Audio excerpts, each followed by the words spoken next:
Welcome to Insights in Sound, where we talk to the people behind the scenes, behind the technology, and behind the music. People you may not know, but you should. And please check out getitinwriting.net/shows for a full list of our podcasts and YouTube series.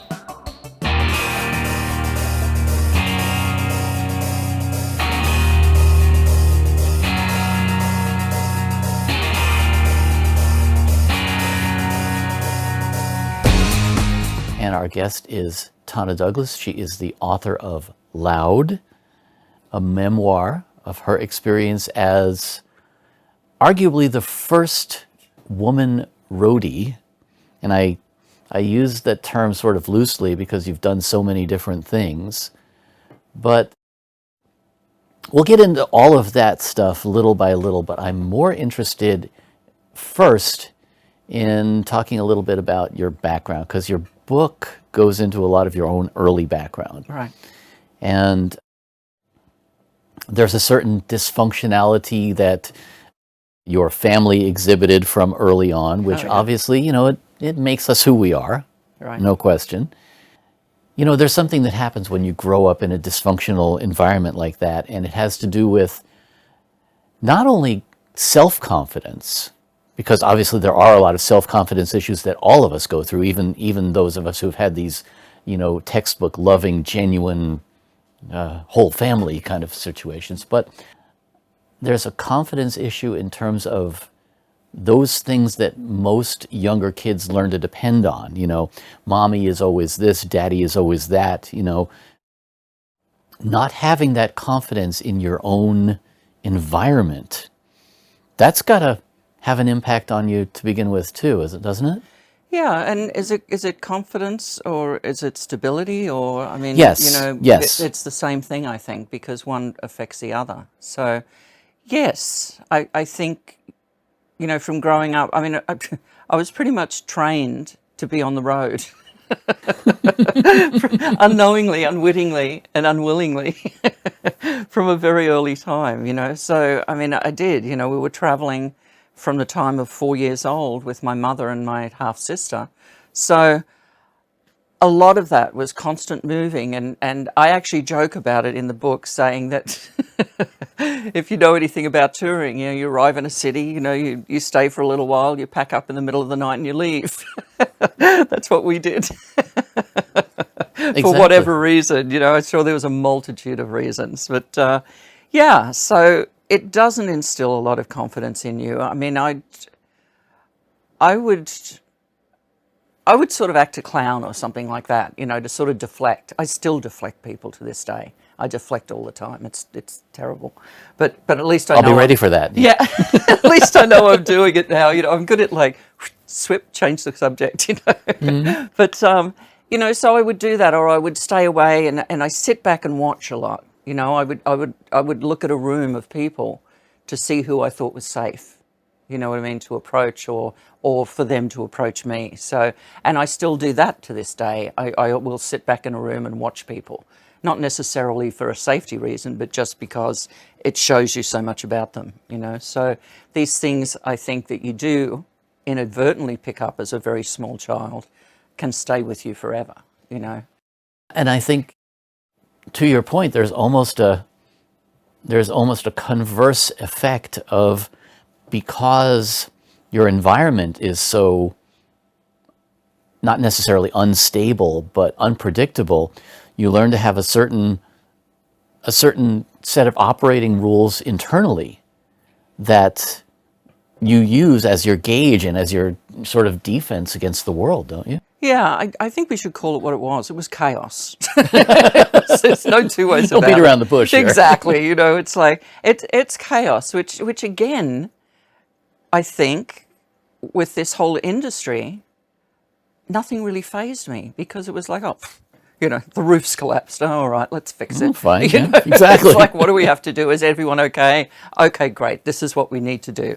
Because there was always a rug being pulled from under me. So it didn't matter. As I got older, it was like, I didn't know something was necessarily dangerous, or that I shouldn't be doing a certain thing. It was just, if I can do it, I'll do it. If I want to do it and I can do it, I'll find a way to make it happen because I need something, you know, and that's pretty much what it was, you know. Yeah. It was a need that had to be filled, you know. The other thing that I think what struck me as interesting in terms of your early developmental years, shall we say, is you found yourself groups that accepted you, whether it was, you know, you gravitated towards the quote unquote hippie kids, you know, Right. and then after that, sort of shall we say, the bleeding edge of the punk kind of movement, or whatever you want to call it, you know. And I wouldn't even call it, We're basically misfits and outcasts. Misfits and outcasts, and that was my tribe. But there's an acceptance there, you know, and Yeah. I can relate to that as well, because you almost find that, especially in groups like that of other outcasts, not only do we feel normal and accepted, but to a certain extent, it allows those of us who are, as you say, sort of analytical, it allows us to not only fit in, but thrive, because you find a situation where dysfunctionality is the norm. Yeah, I mean, I found with like my short, brief stay with hippies, they were the first group that actually accepted me, didn't judge me, didn't ask any questions. I just wasn't good at being a hippie. I understand. It was like, you know, I got to have a bath, you know, and I've got to get dry, and you know, there's only so much pot you can smoke in one day, and it's like, you know, can we do something? I got them all jobs. I mean, they were horrified.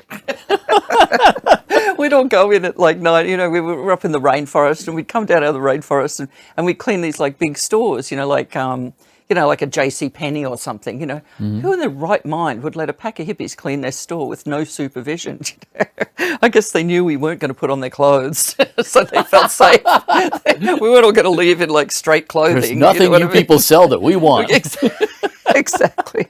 But, you know, I got everyone jobs and stuff, and they're like, oh, no, we've got to be free, man. And meanwhile, I'm 15 and running the pack. You know? Well, but to my point, that's exactly what I think is so unique about it, is that here you are in this situation where you've already been sort of accustomed to taking control of what needed to be taken control of to maintain your own sanity. Yeah, that's true. Yeah. Yeah. What's interesting about it is that you find in situations like that the ability to not just excel, but discover what you're good at. Yeah, it's true, because you're not being judged, you're not being held back, and you're not being told what you can't do, you know. And to be honest, if I'd ended up with a different bunch of hippies, I probably wouldn't have even stayed as long as I did. It's just that the group I landed with all played musical instruments. So it was like, I'm in. You know, this is fabulous. You know what I mean? Yes. And it was, you know, and they were very, very artistic.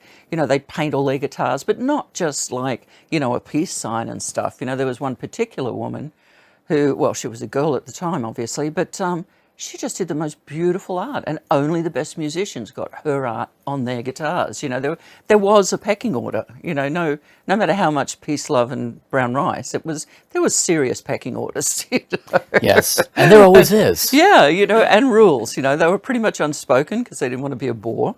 But yeah, and you know, but they all played instruments, and that's what started me. You know, I mean, I found a little guitar. I'm left-handed, so I couldn't figure out, like, I'd sneak a guitar when someone wasn't playing it and try and copy what they were doing. And it was like, I was having a hell of a time. And then it's like, well, you're left-handed. It's like, oh, okay.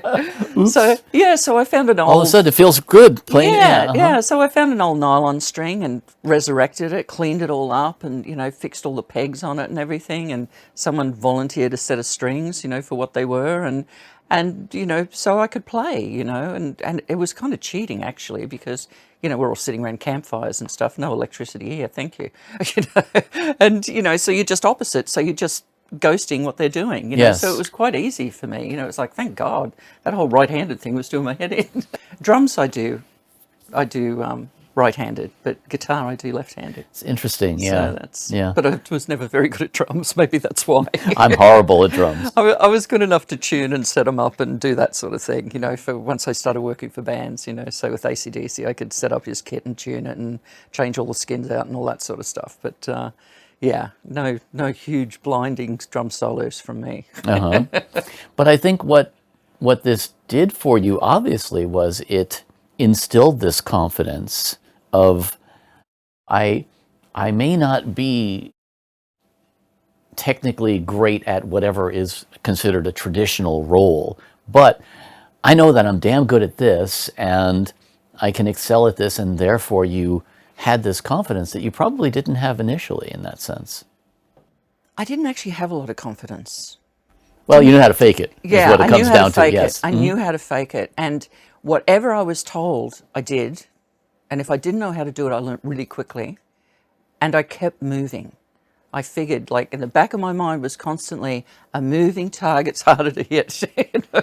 Well, And so I just kept working and doing whatever it is, you know, and if I'd done my bit and someone was doing something, I'd run over and help them with theirs, and then run over here and help them. And I think that's what got me so many fingers in different pies from jumping in and helping. Although that was kind of how it was done in the beginning anyway. Everyone did everything, and then you sort of peeled off and looked after your department, you know. sure, sure. And I think, there's a certain value to that anyway. I mean, when we talk to Oh, yeah. younger students and younger people coming into the industry, we always tell them, be willing to do everything. Absolutely. I mean, especially with this downtime that we've had, you know, I mean, a lot of the younger people coming in are freaking out. I mean, they're graduating into an industry that's not up and running, you know, Yeah. and it's like, no, look at it this way. Use the time, learn whatever you can, learn something different, deliberately learn something different as well. You know, something that can parallel what you do, or give you, because when jobs start hitting again, you know, it's going to be, if you can do more than one thing, because budgets are going to be tight. You Sure, know? sure. So if you can do more than one thing, you're going to get the advantage over someone who's like, don't touch that, I only do this. You know, that attitude I don't think is going to fly. Well, and it never really has. No, but it's out there. But yeah, it is out there, I'll give you that. So one question that had occurred to me as far as exactly what you're talking about here is, you kind of fell into the basics of your career. You kind of fell into, here's somebody who knows how to, who is willing to work, and therefore, is willing to learn how to mix front of house or hold a soldering iron or all of these different things. I was really good at soldering. I'm sure you were. Girls are better because they're actually got a better eye for detail. It's, you know, I could see that. a long time ago, Yeah. Japanese in the factories would only use females because of that particular Not just the reason. Japanese, the Germans too. Yeah, All the old microphone companies, for example, because they had all these very, very, very tiny fine connections. Yeah. Yeah, I exactly. always thought it was just because they had better eyes, But Yeah, no. We're just detail, and we look after things like that. Interesting. So, as you're learning all these different things coming up, each of us at some point or another, especially those of us who are essentially autodidactic and, self-taught in everything we do,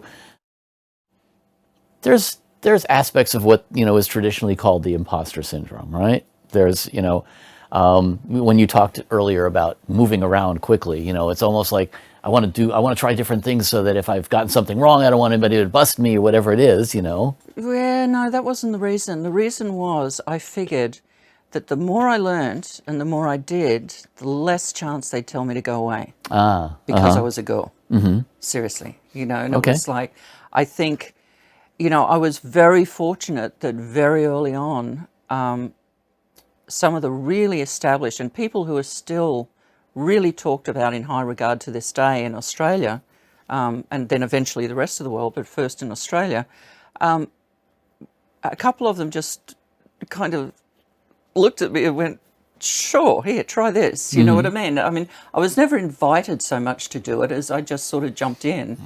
And, She's there, let her do it, right? And I think it's like, we've fed this stray kitten. God, now what are we going to do with it? We can't kick it and throw it outside and lock the door. It's going to cry. And then we'll feel guilty, yeah. We can't shoot it. What are we going to do with it? So it was one of those. And then when I had the respect of a few of these established people, then the others weren't game enough to really go too question. hard. Too hard.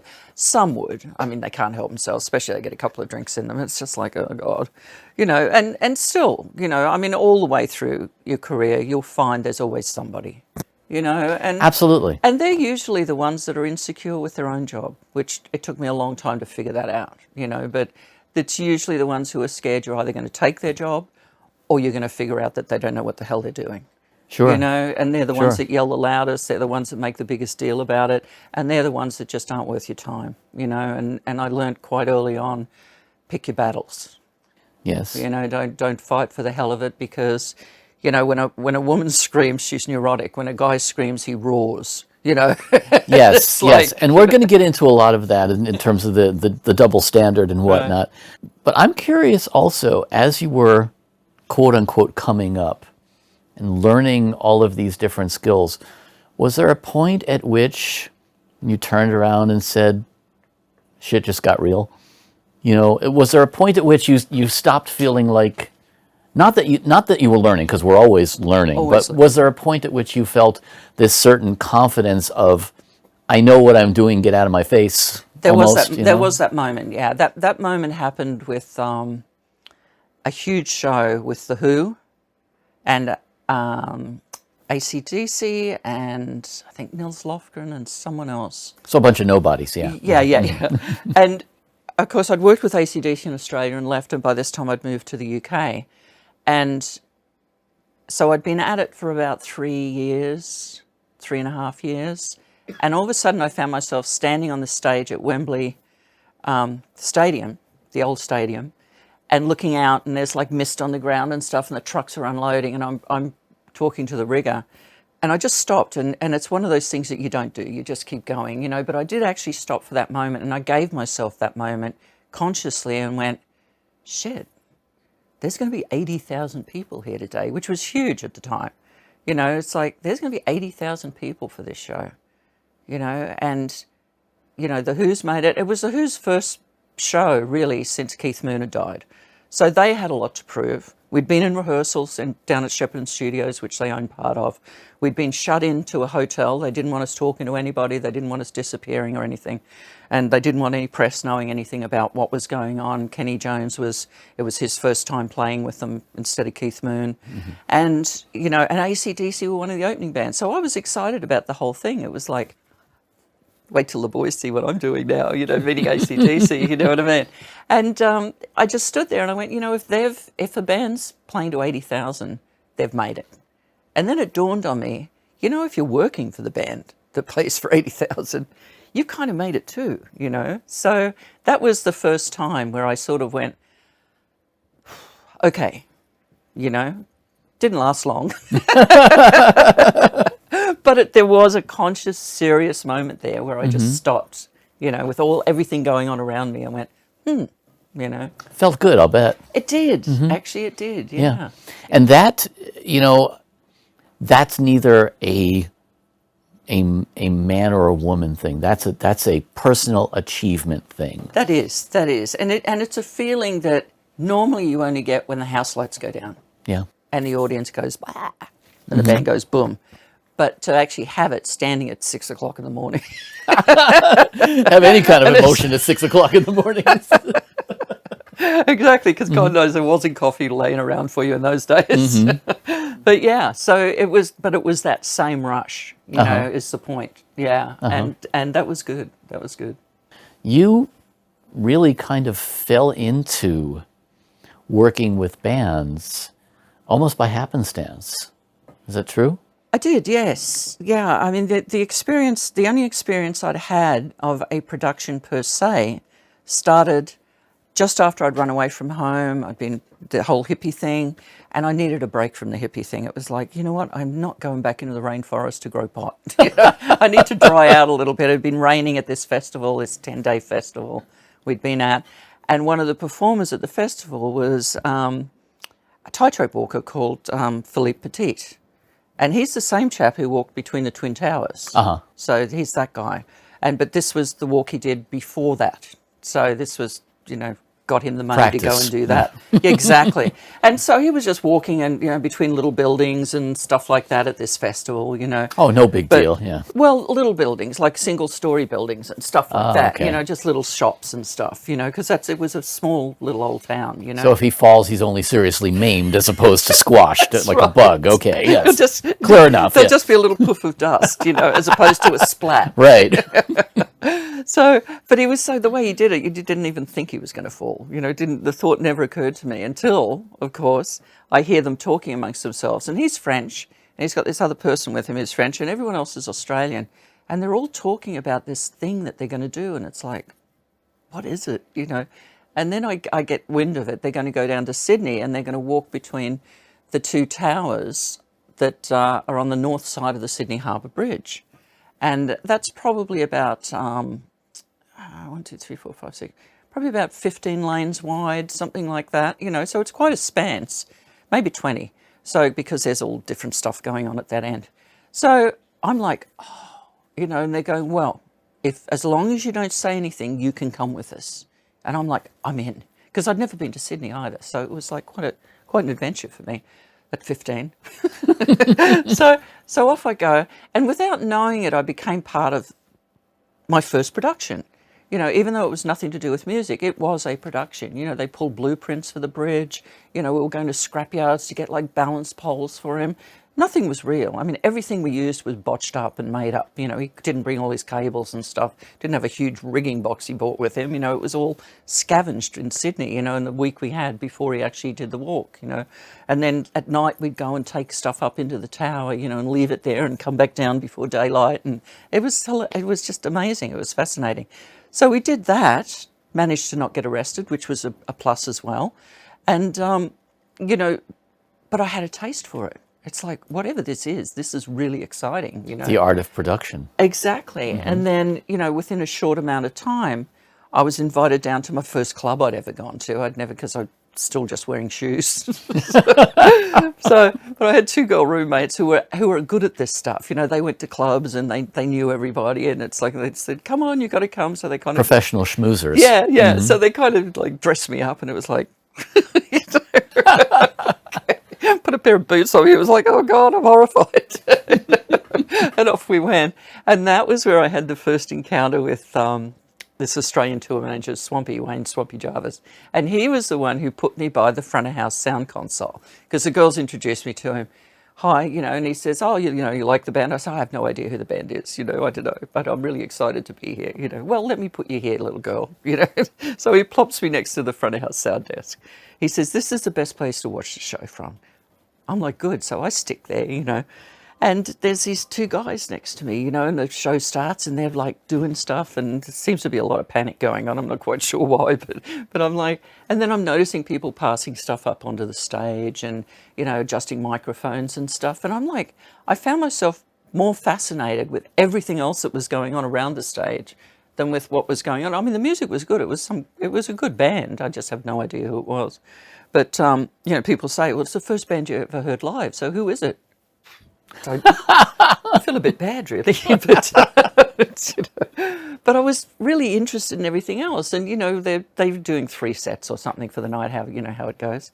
And so, somebody comes back to me, after the first set, and he's gone, so what do you think? Do you like it? And I'm like, yeah, but who's all these people? And I'm pointing to the sound guys next to me, and he's gone, I said, and what are they doing? He says, they're roadies, and he wanders off, and I'm like, roadies? There's a name for it, And then he comes back and he tells me, and so I'm pushing him for more information. Yeah, but where do they come from? Like they come out of a box or something. It's like, where do these things called free roadies? roadie with purchase? Right. We got 2 in here. And, and he's like, oh, yeah, well, we travel with the band. And I'm like, whoa, wait, what? So not only do you get live music, you travel with the band, and somehow he let it slip that they got paid as well. And it was like, what? So that was a 3 for 3 for me. And it was like, this is cool. This is what I want to do, So there's an irony to that you went to a show that everybody else is focused on the talent, Yeah, and yeah. you're focused on all of the inner machinations. Absolutely, absolutely. And it's like, from that moment, it was like, then, something else happened where one of the girls who took me to that, she had to go back to Melbourne, and we were in Sydney, and she had no money and couldn't pay the rent and stuff. So it's like, yeah, let's get rid of her. So we went to this other show because she said, oh, I can get a free lift back with this band, and it's like, cool. Hey. Let's get out of here. Get her out of here. We need someone who can pay rent. Exactly. And so again, it was a situation where everyone's sitting around and she hasn't popped the question, so to speak, So I'm like, everyone's drinking and carrying on. It's like, they'll be lucky to get out of the building, let alone out of the town, out of the city, for God's sake. So it's like, I've gone, so, hey, guys, can you give her a lift, And everything went quiet. It's like, whoop. Maybe not. Faux pas. Yeah, exactly. And so then the guitar player, Peter Laffey, who turned out to be a really good friend and a great guitarist, actually. And he's like, he points to the stage and he goes, if those guys get out of here tonight, he says, she can go with them. Otherwise, forget it, So I, follow his hand. He's pointing to the stage and there's those roadies things again. So I'm looking at them and it's like, it doesn't look good. They're in worse There's a lot more gear up there than there's people. Well, they were in a worse state than the band was. It's like, whoa. So, as it was in the day, So it's like, without even thinking, I've gone, well, desperate. What if I give them a hand? And everyone laughed, of course. It's like, well, hang on. And so Peter thought it was hilarious. So he yells over to these two guys who had obviously been drinking and whatever. Guys, she's going to come and give you a hand. And they're like, oh, no. They're like, what? Oh, no, now it's going to take us twice as long. Yeah, they're like, no. What can they do, though? It's the boss. The boss is telling him. He's going, no, she is. Go on. Because they all thought they'd get a good laugh out of it, so give them a bit of entertainment while they're sitting there getting drunk. So I don't care. It's like, I'm desperate. I want her out. So I go over and, so they trusted me with the drum kit to start with. And then, because they said, do you know anything about it? And I said, I drummed in the marching band in school. I know you turned this to loosen the clamp. And they're like, oh, God. So I threw a bunch of cases at me. He said, off you go then. I guess they figured I couldn't hurt myself too much, And then it was like, okay, that's done. And they're like, okay, she's still here, So what can I do now? So, the worst job you can give anybody in a club is cables. Oh, and teaching them how to wrap a cable. Well, they showed me. They did show me. Okay. They said, do you know how to wrap a cable? And I'm like, I said, there's some big secret to it. And they went, yes, of course there is. If we catch you wrapping that around your elbow, you're dead meat, yes. So they got to dress me down. They were both very happy that I seem to remember them dressing me. Of course, there's a certain way and here, and this is how it's done. And it's like, oh, okay, I can do that. And of course, the multi-core, oh God, in a club, never a good thing. But when that didn't scare me off, they're like, hang on a minute. So, and then it came time to load the truck. Oh, no, you best step back, this is man's work. And I'm like, no, it's good, and I sort of lifted something. I think I picked all the drums up and put them in, and they're like, she's quite strong, actually, maybe. And then they had like some sort of amp rack or something that they were, and I jumped on and gave them a hand, and they're like, okay, I mean, they've free help. What are they going to do? I think by that point, they were just like, wanted to get away. Probably from me. and probably didn't want to be, more or less outshined by you. Exactly. There is that. Yeah. And that's something that lasted over the years. That was really obvious over the years, and production companies caught on to it really quick. They're like, we'll make her in charge of the crew because she's going to show them all up, and That's they're going to work harder. They're going to work harder just because she's in charge. Yeah, absolutely. So I was used in ways. There are times where but if it works, it works. It's the benefit of all. You had another mentor as well, Bill Joseph, who you mentioned in your book. Yeah, Bill Joseph. Yeah, he actually was a manager/booking agent type person. Incredible, really, really respected man in the Australian industry as well. He's no longer with us, unfortunately, but he was the one who, this band that we were just talking about, I actually got offered a job with this band that I helped load out that night. They came back to Sydney a couple of weeks later and offered me a job, which was kind of There's an irony to that, It yes. was, yeah, yeah. I mean, it actually started as, we're going to be doing some shows. Do you want to come down and help out? Which I thought would just mean no pay. But then after a few shows, I think they felt a bit guilty and started paying me. Hey. And then by the time they were ready to go back to Melbourne, they offered me a job. So I did go back with them. But and so once down there, then each Monday we would go into the office to pick up the worksheets. And this was a place called Mushroom House. And an Australian promoter, Michael Gudinski, who's just passed as well, unfortunately. But that was the beginning of his empire. And he is someone who has just commandeered the Australian industry for decades. Wonderful human being. Well, the Mushroom House is legendary. Absolutely. And well beyond Australia. Yeah. Oh, of course. Yeah, it became worldwide. And, this was the very infancy of it, so we were all really young, I mean, by this time I'd turned 16. Ooh. You're a senior member of the crew. I was, yeah, I was the old girl. But, and I'd been with this band Fox for, a couple of months. And Bill came to me one day, when I was in there picking up the worksheet, and he's like, would you be interested in working for a different band? And I'm like, how could I leave Fox? They were so good to me. They gave me a job, Yeah, but, their audience is slowing down a little bit and there's some cracks in the band. I don't know how much longer they're going. And it's like, all of a sudden I'm like, really? And he's like, he says, the last thing you want is to be out of a job. Meaning because I was a girl. But he didn't say that. Sure. But he said, if you go from one band to another and keep working, he says, that's good. He says, but if all of a sudden you don't have a gig and there's a bunch of other people that don't have a gig, who are they going to hire? That put the fear of God into me. It was like, what? I thought everything was just plodding along, no thinking of future or anything here. I was just happy to be in the moment, Well, and also you had somewhat of an attachment, as you say, to the band. Yeah. And there was almost not a... You hadn't really realized the idea that I'm an independent contractor, so to speak. Oh, I had no idea. Yeah. No. Yeah. I couldn't see anything beyond getting up, going to the show, looking after their stuff and having a good time and working hard and going to sleep, hopefully, at some point.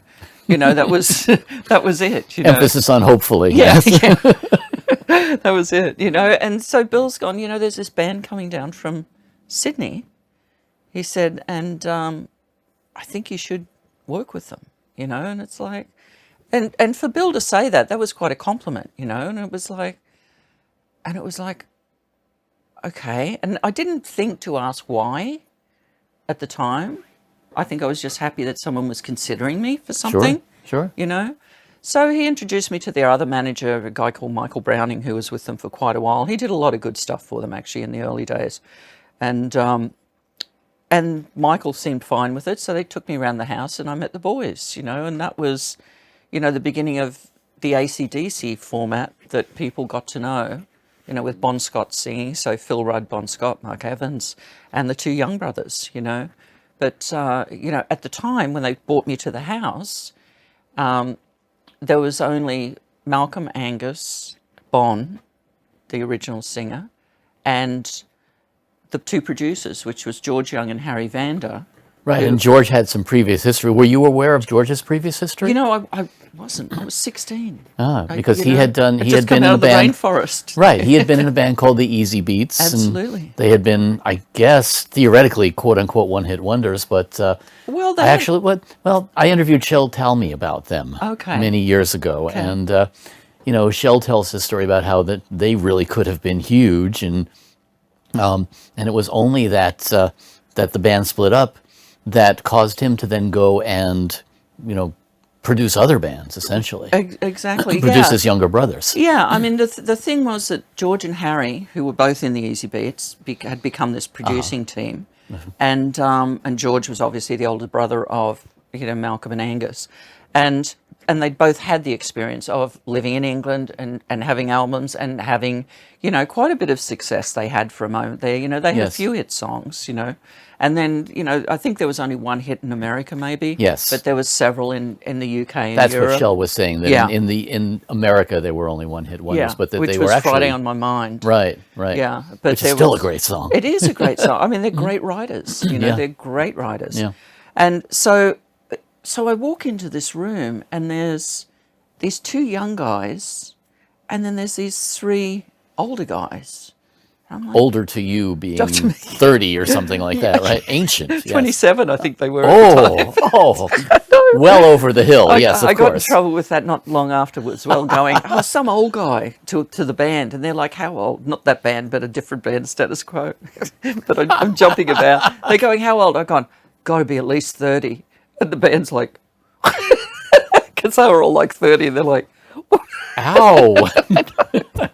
and of course it totally went over my head. It's like as I left, they're all got it. But anyway, so I walk into this room, and the dynamic, it's like, what's going on here? And so then they explain to me, look, we're moving down to Melbourne. The management's in Melbourne. That's part of the contract. We're going to continue recording in Sydney. We're going to look. We need to find a bass player and a drummer, and Bond's the singer. So. Okay, now I get it. So it all sort of fell into place, you know. And so if you call it an interview, I guess it was an interview. I mean, we all sort of hung out and chatted, and they started working on a couple of tracks that they were then leaving the next day to go back up and record and stuff. So That's kind of interview. So yeah. But it was very casual, Yeah. But I mean, there's the initial, who is this? But there was never any, or nothing that I saw of, why are we hiring a girl? There was none of that with them. I don't know if they talked about it before. They must have talked about it before. I think, I never did ask at the time because, again, I was always in the moment and just doing the job. Do the job. Don't create any waves. Do the job, Don't ask questions, about that, about being a girl, So, but I think it was because, Malcolm and Angus hadn't really left home. They hadn't really lived away from home. Their sister Margaret was such a strong influence that I think they kind of thought it might be a good idea, and we all lived in the house together. So I think they thought it would make it more homey with the girl, A bit of balance. Yeah. Instead of a house full of guys. Yeah, and I think they thought it would be kind of better for the two young brothers. So it worked out for everybody, it was great, Well, let's get into that a little bit, because obviously this was something that you had to be aware of. I mean, it was the elephant in the room from day one. Was there a sort of an internal defense mechanism that you developed early on in terms of... Yeah, probably wasn't the most finessed way of going about things. My logic at the time was, if I act like one of the boys, drink like one of the boys, smoke like one of the boys, and work like one of the boys, they won't throw me out. They'll get used to me and they won't throw me out. So that was my that was my infinite wisdom at 16 years old. So that was my plan. That was my only plan. Well, now there's a lot of facets at play here. Obviously, there's a concern about being thrown out, as you say. Right. There also must have been some kind of defense mechanism of how do you avoid getting hit on? How do you avoid the whole male-female dynamic and all of that? Snarl a lot.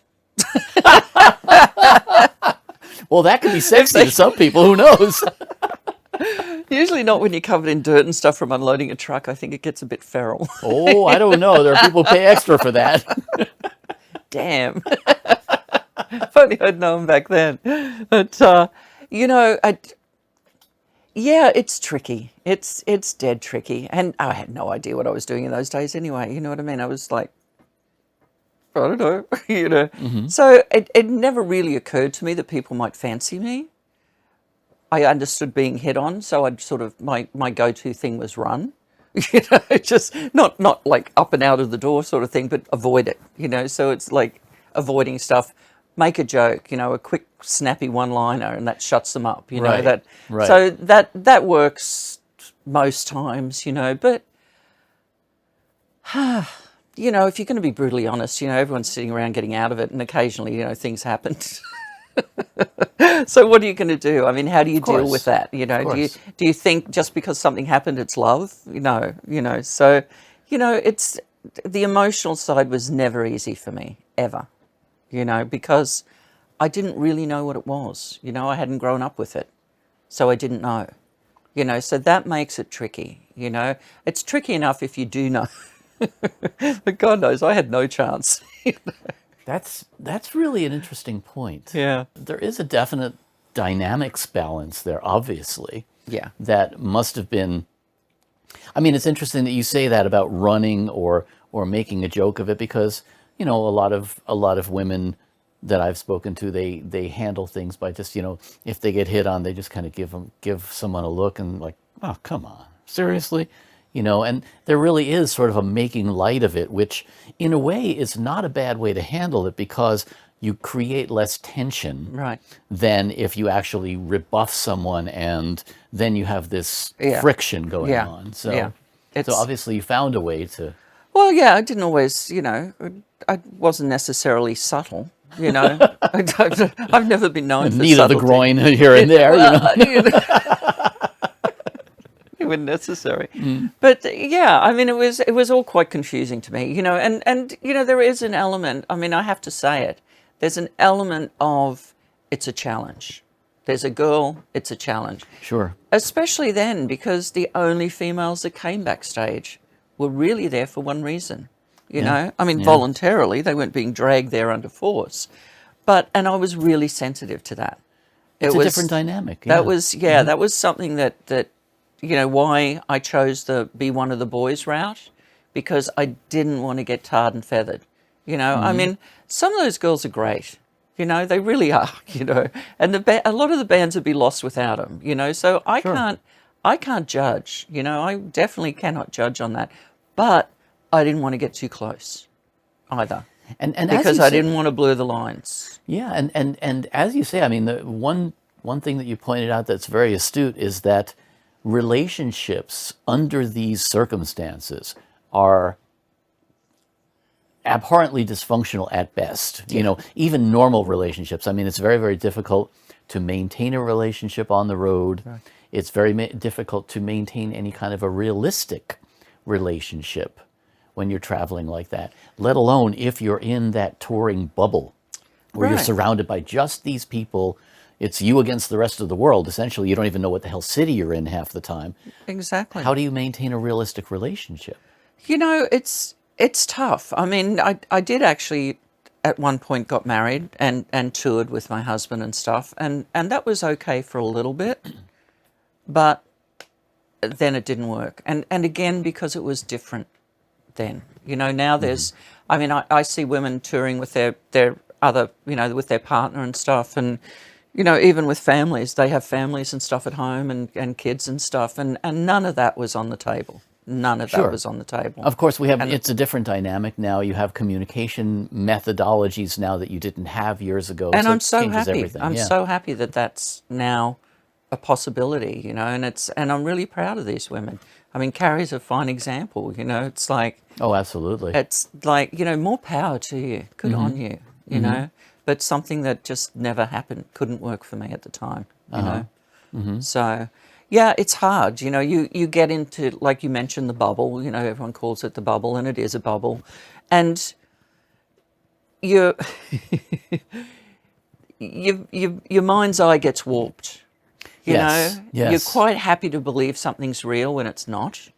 And relationships that would not normally exist in normal circumstances can exist. Exactly. Sure. Yeah, but they don't have legs and they don't have a lifespan. And it's and if you're okay with that, then that's great. But if you want something more, it can be heartbreaking. Yeah. You know, so it is. There's emotional baggage with that. Sure. And that must have also been very much of a challenge for you in terms of finding your place in the ecosystem, so to speak. Never. I was a mess. Never figured it out.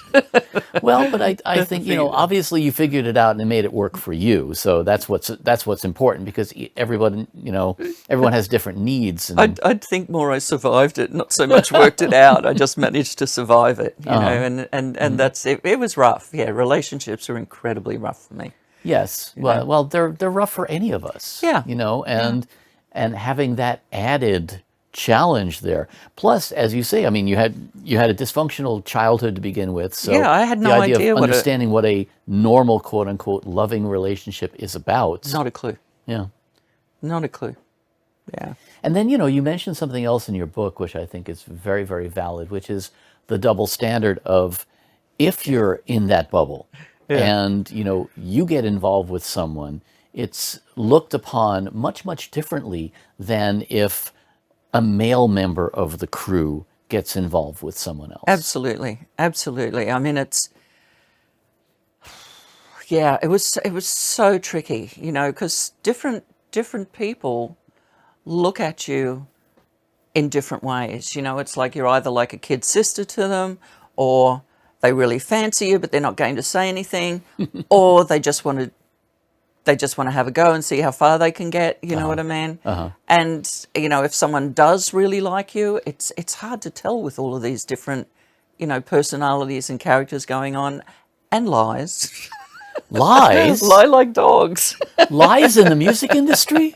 How do you know I'm shocked. How do you know he's lying? His lips are moving. But and I'm not bagging on guys at all. No, but it's endemic of the industry. Yeah. There's all the jokes about your check's in the mail, and well, the standard like obvious difference is, if a male crew member scores with like a female artist, he's God. It's like, whoa, yay, and other people live vicariously through that on the crew. You know what I mean? They're like, wow, it's possible, or whatever. You know what I mean? Yeah. But if a girl goes out and starts sleeping with a guitar player or whatever, it's like, oh, what's she up to? Gold digger. Yeah, Mm-hmm. I mean, and that's the first initial thing, and so I just couldn't go there, couldn't do that, Mm-hmm. It was too complicated as already, you know what I mean? And I just couldn't throw that into the mix. And I did. I mean, I always had a concern that, oh, well, we got to get her off the tour. We can't have that.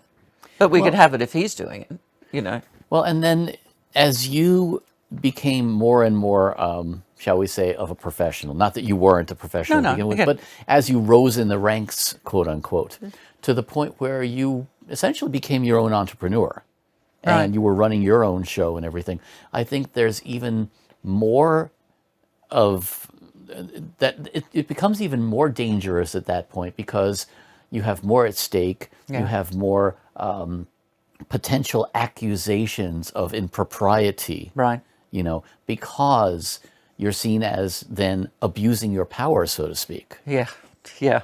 And it was right at that time where that was starting to be something that people would speak about, because until then no one really spoke about it. They just had their own, it was just okay whatever guys did. You know what I mean? But again, as a female, you had to be very careful. Yeah. And, and it's still, it's still there, it's still there across all walks of life. It's not just our... That was going to be my next question, Yeah. is things have changed dramatically, and yet they haven't. Yeah. And especially, one of the things that Carrie and I have talked about a lot of times is the imbalance in our industry. And of course, there are still far too few women in our industry, but things have changed. Women are more empowered at this point in certain areas. For you observing it, having come through these dark ages. Through the grinder. Yeah. What's changed and what hasn't? Well, I think the fact that people no longer think that just because you're a female you can't comprehend the technology, that was a basic thought. That always amazed me. And I know it's so annoying, but that's no longer an issue, and that only came about by people grudgingly giving women jobs in warehouses, production warehouses, where they could fix equipment and do that sort of stuff. God forbid they'd be allowed to go out on tour. Right. But They started figuring out, oh, you're pretty smart for a girl, right? Yeah, well, exactly, yeah. Oh, give it to her, she'll fix it. Well, it's, bring it in off the road, give it to her, she's great, she'll fix it. No thought of, like, let's take her out on the road, etc.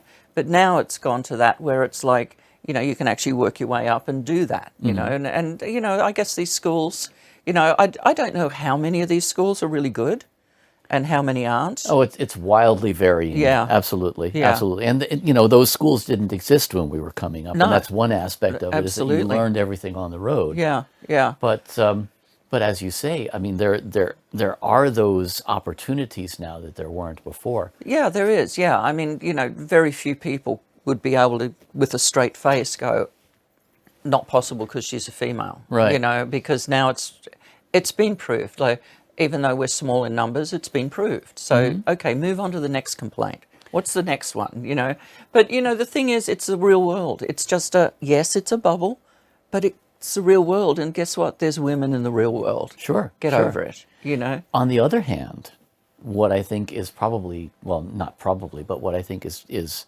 frustrating to many of our sisters is a lot of the dynamics haven't changed. A lot of those double standards haven't changed. It's true, but I think what I see out there is there are more relationships that are accepted, like with couples going out on tours and that sort of thing.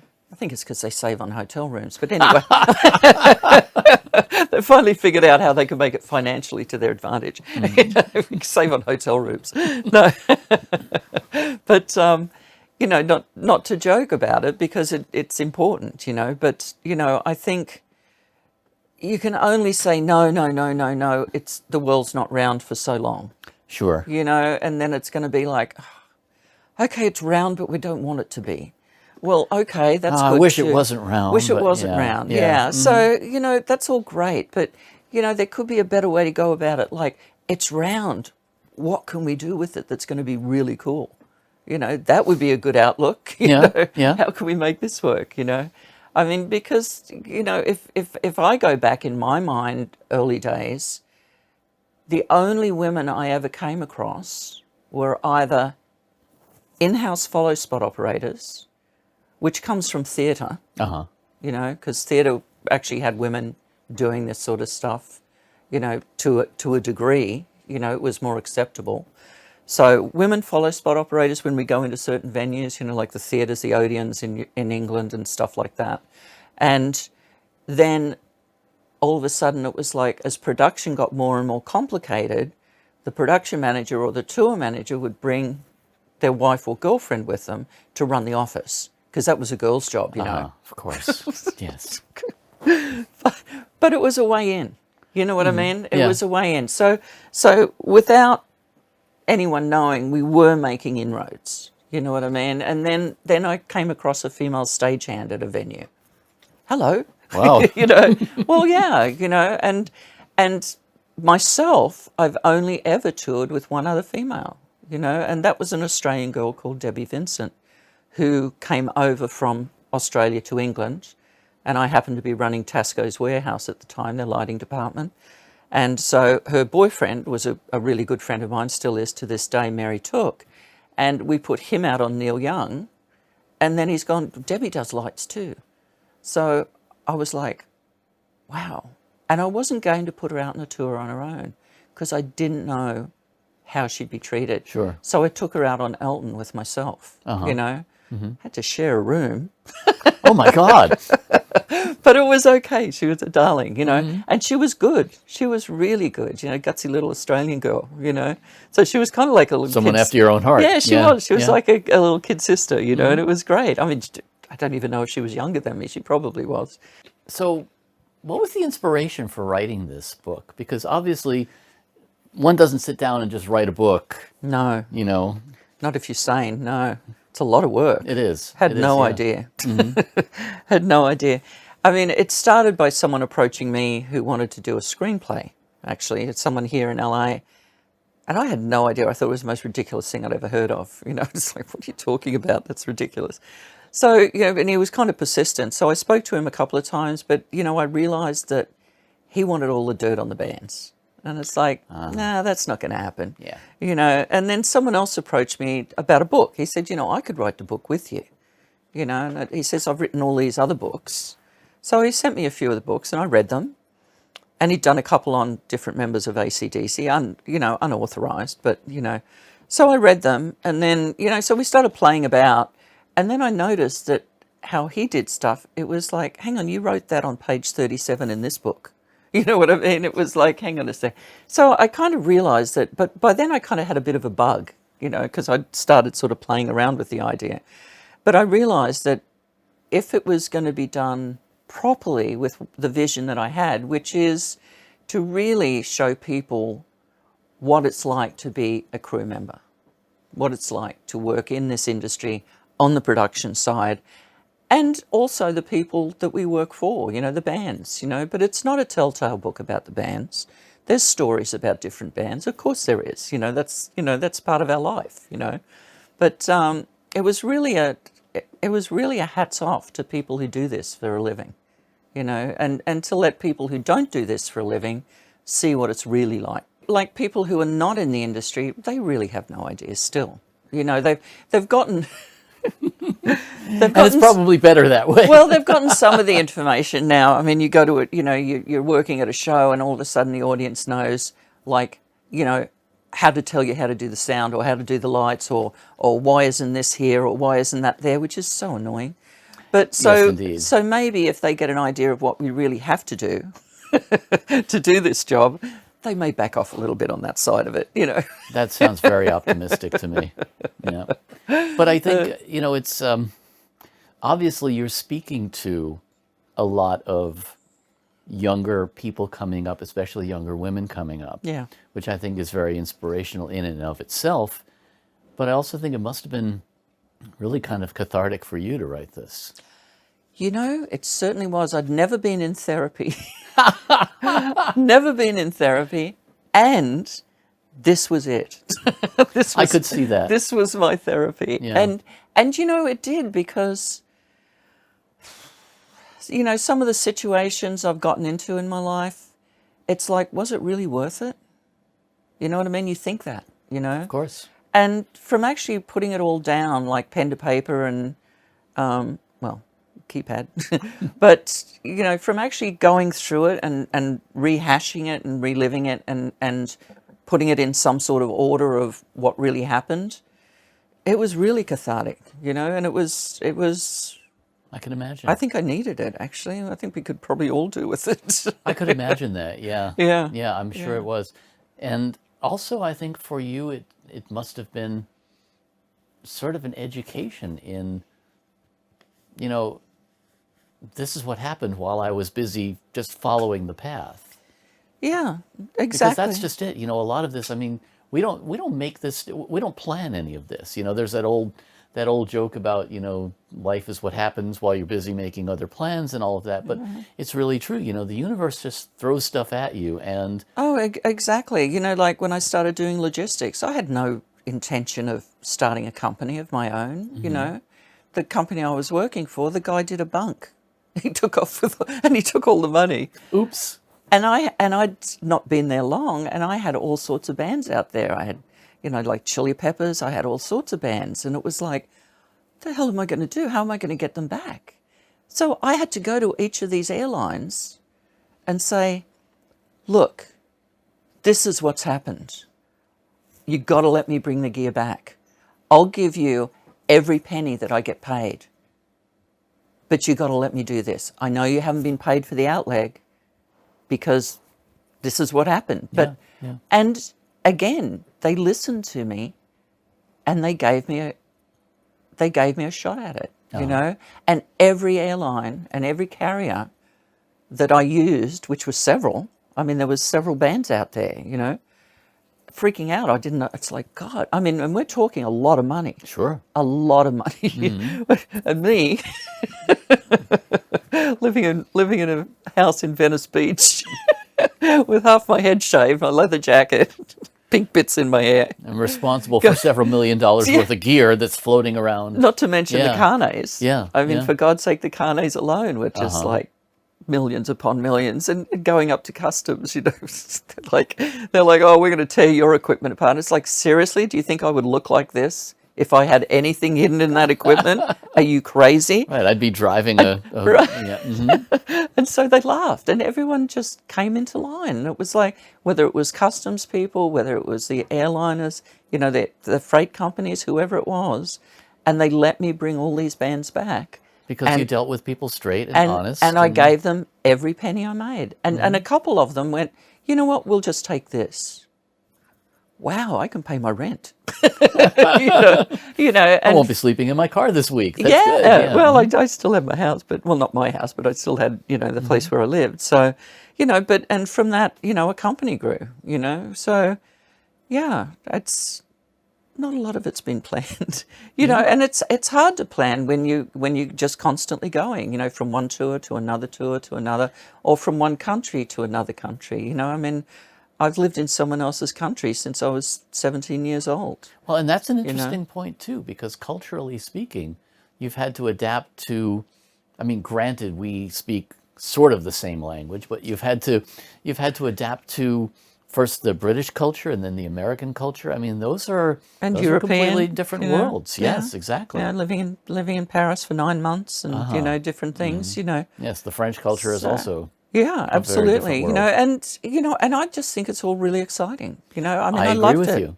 I loved it. It was I like, lived in Germany for several years, and the cultural, the things you learn by immersing yourself in a different culture are so life-changing in certain ways that we don't realize it. it's everyone.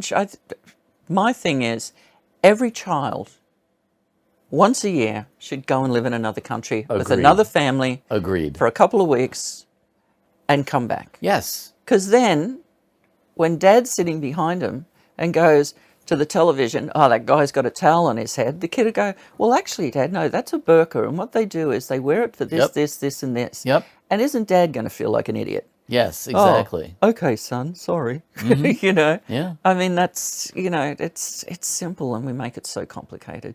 It is true. You know. It is true.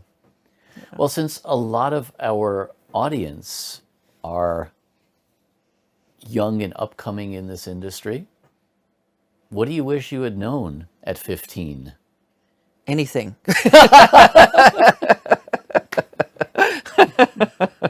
I wish I'd known anything. No.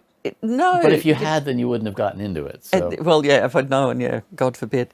I wish I'd known more that I was worth something, and that you know, I should have more faith in myself, and go with my gut, and know that I'm worth it, and I should be where I am, and I should be accepted where I am, because I'm good at what I'm doing. That's so good. That's so valid. Yeah. And it really is true. You know, there are so many of us coming up as young people who don't have that confidence in our own self-worth. That's Not what it necessarily is. abilities, because abilities can be learned. Yeah. But just Self-worth's a huge thing. Mm-hmm. Don't let anyone take that from you. Yeah. Tana Douglas, thank you for being our guest. Oh, my pleasure. Thank you.